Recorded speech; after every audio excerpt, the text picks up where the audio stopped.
there, Leo. Welcome to your March 2025 Tarot Update. It's Rena here. My second channel. Welcome if you came over from my first channel.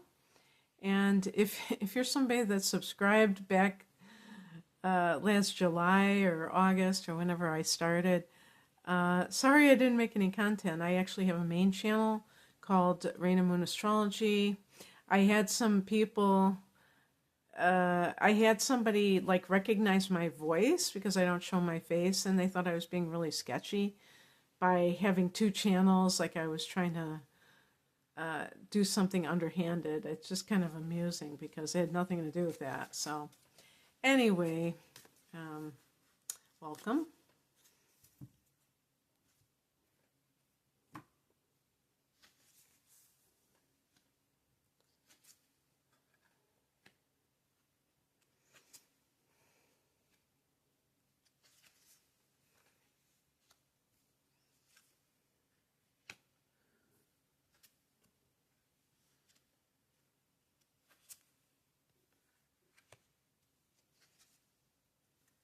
I usually don't pick this many cards, but I'm trying to figure this one out.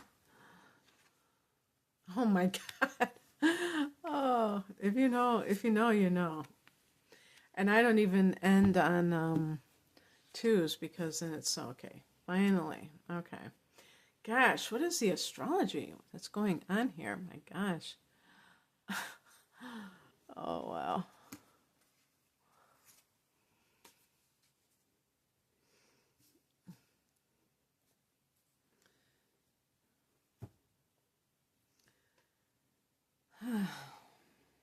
Okay.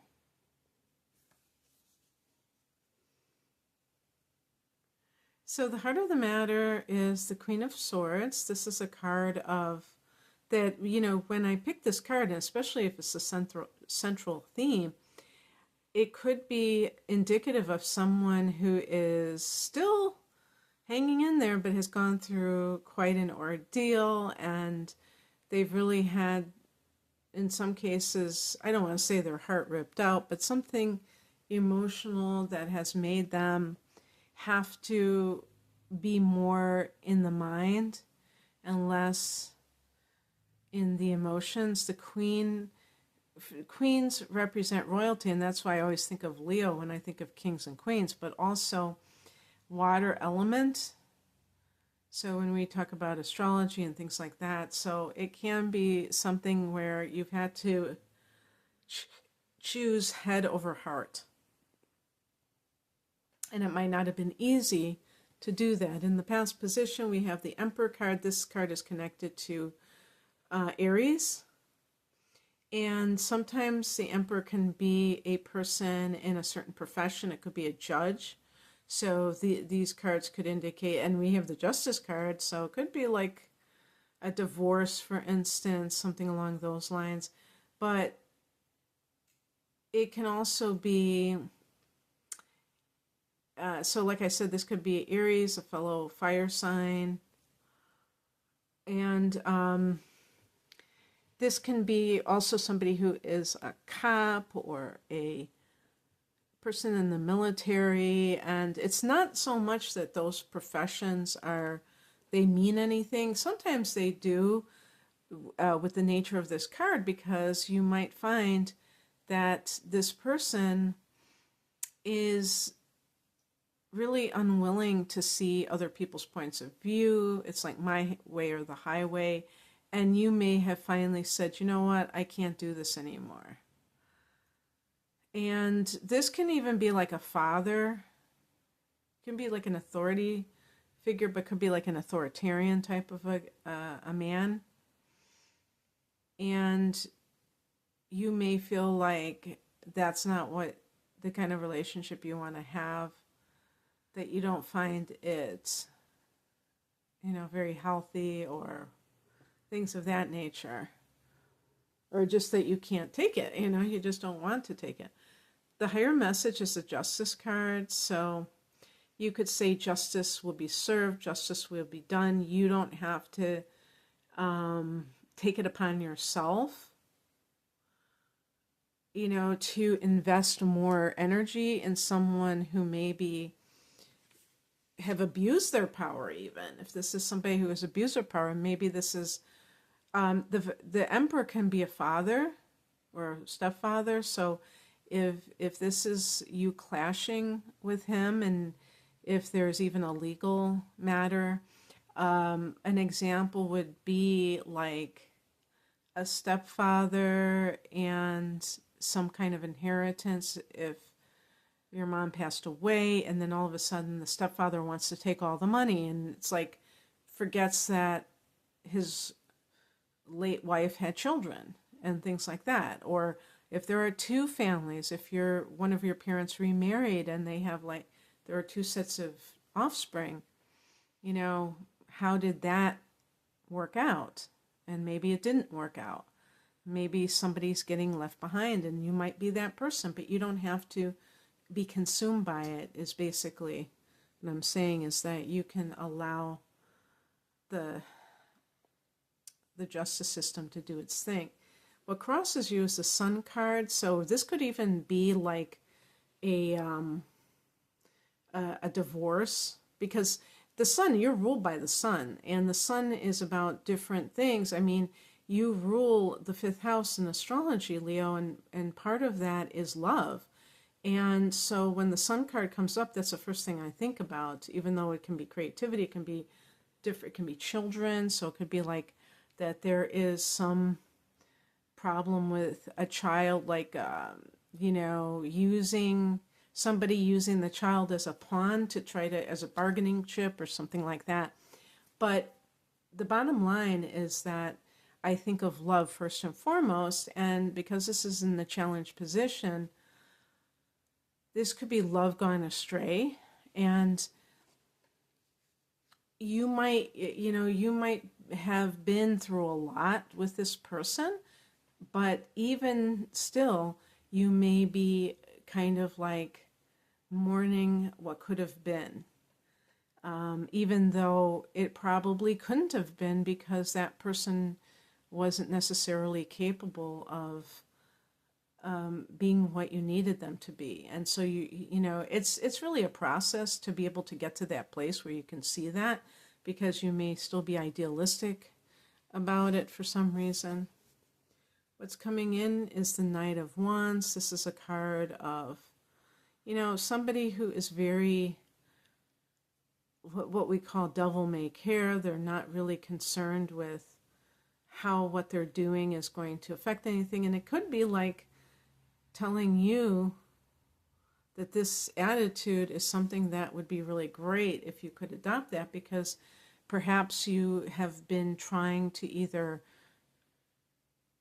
get a certain outcome that isn't necessarily going to be there, or you're feeling somehow like, and that's what I would say too with the Sun card. It's like, it's a card of confidence and those kinds of things. And you may be lacking confidence. It may have taken something out of you, made you doubt yourself in some way.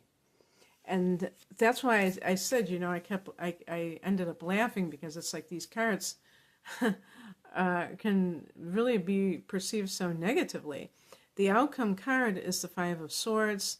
This is a card of finding out who your friends are. You may find out. It's also a card of empty victory, as one of my books talks about. So it could be winning the battle but losing the war. So again, you can stay above the fray. You don't have to let somebody else's negative energy drag you down to their level. But this can show there's other people in the background. So this can show somebody who finds out that the people they thought had their back, some of them didn't have their back, and some of them may have been, this is actually a card of slander or gossip. And there are other people there. And sometimes, like if you're dealing with a narcissist, they will go on a smear campaign. They will try to drag your name in the mud because they want to seem like the good one, the innocent one. So it's really important to pay attention to this. If you're ever tempted to feel nostalgic or sorry that a relationship broke up with somebody who may be quite destructive person. So I just kept picking cards and I kept getting these Five of Pentacles. This can be lack consciousness, being afraid to make necessary changes because you're afraid that nothing better will come along. So if it's about getting divorced, you may be like, yeah, but what if I'm alone for the rest of my life, and afraid to take that next step. It's part of being human to think like that, but you still have to take into account the toll that being in a toxic relationship is, putting on you. So you may find that there's no trade-off, that is not a proper trade-off for that. Seven of Cups, you may be engaged in wishful thinking. You may be trying, there's this phrase, wishful. I actually like the idea of wishful thinking, but it is talking about deluded thinking, wanting something to be other than it is, wanting magical thinking, thinking that things are just going to randomly change in your relationship, when it doesn't, life doesn't work that way. If somebody is toxic and narcissistic, chances are, and especially if it's on the serious level, chances are it's so deeply embedded within them, they don't even think that they have a problem. They don't think that they're the one. Everybody else has the problem. So, it's very hard to get somebody like that to change. Seven of Swords, this could be talking about somebody who's cheating, or somebody,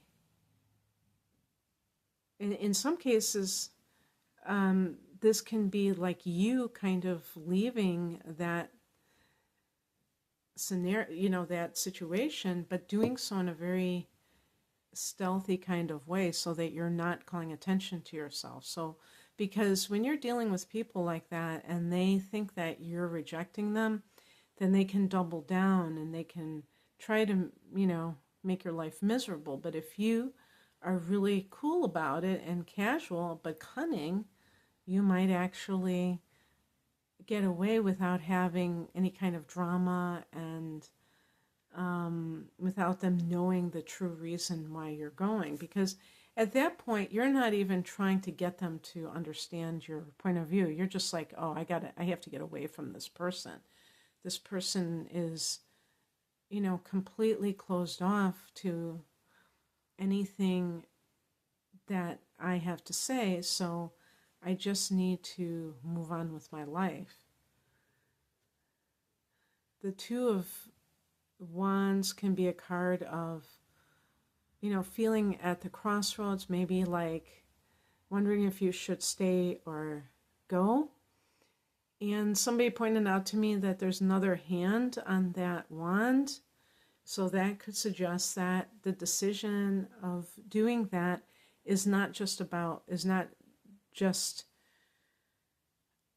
you, but there's somebody else in your life who you have to think about. And then the last card I picked was a Nine of Pentacles. This is a card of financial independence. And I feel like it's a very positive ending because it shows that you have what you need to, live a good life. And you may feel like, no, I don't have it if I don't have this person in my life, which probably couldn't be further from the truth. And it's the only thing you have to do is be able to see that. Leo is a fixed sign, so you tend to be fixated on people, places, and things and find it hard to move on.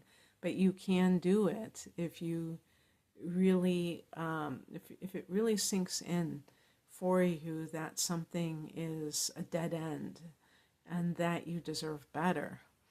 All right, Leo, that's what I have for you. I hope that this resonated. If you would like a private reading, the link is below. Take care. Bye.